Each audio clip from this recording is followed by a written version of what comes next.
হোটেলে বাসন মাজতে মাজতে যে ছেলে স্বপ্ন দেখত সে আজ পশ্চিমবঙ্গের মেধা তালিকায় নবম। সাগর মণ্ডল পূর্ব বর্ধমানের ছেলে।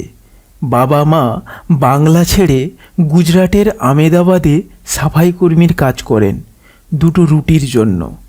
পরীক্ষা শেষ হতেই সাগরও চলে গেল আমেদাবাদে। কারণ একটাই, পড়াশোনার খরচ নিজেকেই জোগাড় করতে হবে। হোটেল বয়ের কাজ নিল সে।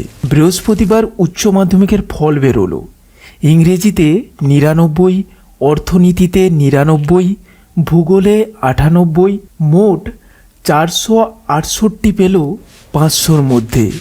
যে ছেলে হোটেলে কাজ করেছিল সে সারা পশ্চিমবঙ্গে নবম। সাগরের কাছে পড়ার কোনো টেবিল ছিল না, ছিল অদম্য জেদ। আলো ছিল না, ছিল স্বপ্ন। সুবিধা ছিল না, ছিল শুধু পরিশ্রম।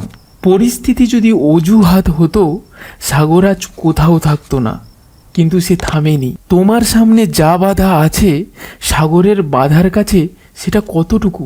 ভিডিওটা এমন একজনকে পাঠাও যার আজ একটু অনুপ্রেরণা দরকার। কথা মানুষের গল্প, মানুষের জন্য।